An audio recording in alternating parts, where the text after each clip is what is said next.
യേശുവിൻ്റെ നിസ്തുല്യ നാമത്തിൽ ഏവർക്കും സ്നേഹവന്ദനം. വലിയ നോയമ്പിൻ്റെ 35-ാം ദിനമായ ഇന്നത്തെ ധ്യാനത്തിനായി തിരഞ്ഞെടുത്തിരിക്കുന്ന വേദഭാഗം വിശുദ്ധ യോഹന്നാൻ എഴുതിയ സുവിശേഷം 12-ാം അധ്യായം 20 മുതൽ 28 വരെയുള്ള വാക്യങ്ങളാണ്. ജീവിതം ഒരു അന്വേഷണമാണ്. ക്രിസ്തുവിലൂടെയുള്ള ജീവിത അന്വേഷണം എന്നതാണ് ഇന്നത്തെ ചിന്താവിഷയം. നമ്മുടെ എല്ലാവരുടെയും ജീവിതക്രമത്തിൽ ഒരു അന്വേഷണ ത്വരയുണ്ടാകണം എന്നാണ് നാം പഠിച്ചിരിക്കുന്നത്. ജീവിതത്തിൻ്റെ ആ അന്വേഷണം ക്രിസ്തുവിലൂടെ ആകണം എന്നതാണ് ഈ പാഠഭാഗം നമ്മെ ഓർമ്മപ്പെടുത്തുന്നത്. വേദപണ്ഡിതരായ ഒരു കൂട്ടം ആളുകളാണല്ലോ യവനായ സമൂഹം. അവർ ക്രിസ്തുവിനെ അന്വേഷിച്ച് യാത്ര തുടങ്ങി. ശിഷ്യന്മാർ മുഖാന്തരം ക്രിസ്തുവിൻ്റെ അടുത്ത് അവർ എത്തി. കാണാൻ വന്നവരോട് ക്രിസ്തു ഗോതമ്പ് മണിയുടെ ഉപമ പറയുന്നു. ഒരു ഗോതമ്പ് മണി നിലത്ത് വീണ് മുറിഞ്ഞില്ലാതെയാകുന്നു. ഒന്നാമതായി നാം മുറിയപ്പെടണം, ഇല്ലാതെയാകണം എന്ന് ക്രിസ്തു തൻ്റെ ജീവിതത്തിലൂടെയും പ്രസംഗത്തിലൂടെയും ഓർമ്മപ്പെടുത്തുന്നു. രണ്ടാമതായി മാറ്റി നിർത്തേണ്ടുന്നവയെ മാറ്റി നിർത്തണം. ഈ ലോകത്തിൽ അരുതിനോട് അരുത് പറവാൻ ഇടയാകണം. മൂന്നാമതായി ശുശ്രൂഷ ചെയ്യണം.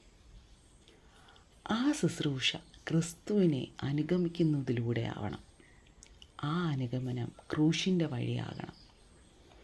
ക്രിസ്തു തൻ്റെ ജീവിതത്തിലൂടെ വരച്ചു കാട്ടിയതും ഇതാണ്. അങ്ങനെ ജീവിക്കുമ്പോൾ നല്ല ഫലമുണ്ടാകും. നിത്യജീവിതത്തിൻ്റെ അനുഭവക്കാരാകുവാനും പിതാവിനോടൊപ്പം ഇരിക്കുവാനും പിതാവ് മാനിക്കുന്ന അനുഭവം ഉണ്ടാകുവാനും നാം ആയിരിക്കുന്ന ഇടങ്ങളിൽ ഇടർച്ചയുണ്ടാകാതെ ജീവിക്കണമെങ്കിൽ ഈ ഇടയൻ്റെ വാക്കുകളെ, ജീവിതത്തെ, ക്രൂശാനുഭവത്തെ ജീവിതത്തോട് ചേർത്ത് നിർത്തണം. നമ്മുടെ കലാലയ ജീവിതത്തിലും അതിനുശേഷവും നല്ല ബോധ്യങ്ങൾ ഉണ്ടാവണം. ഇല്ലാതാകുന്നതിലൂടെയും മുറിയപ്പെടുന്നതിലൂടെയും പുതുജീവിതത്തിൻ്റെ അനുഭവങ്ങൾ ഉണ്ടാകണം. ലൗകികതയുടെ അതിപ്രസരത്തിൽ നിന്നും നമുക്ക് മാറി നിൽക്കാൻ ഇടയാകട്ടെ. നിത്യജീവനായി കൂടുതൽ നമുക്ക് അന്വേഷിക്കാം.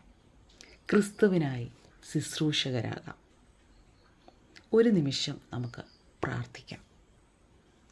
ദൈവമായ കർത്താവേ, ഈ ജീവിതയാത്രയിൽ ഞങ്ങളുടെ പഠനങ്ങൾ, അന്വേഷണങ്ങൾ ക്രിസ്തുവിലേക്കുള്ളതാകുവാനും ക്രൂശിൻ്റെ വഴി തിരഞ്ഞെടുക്കുവാനും ഫലം കായ്ക്കുന്നവരാകുവാനും നിത്യജീവിതത്തിൻ്റെ കൂട്ടവകാശികളാകുവാനും സഹായിക്കണമേ. അതിനായി ഞങ്ങളെ ബലപ്പെടുത്തണമേ.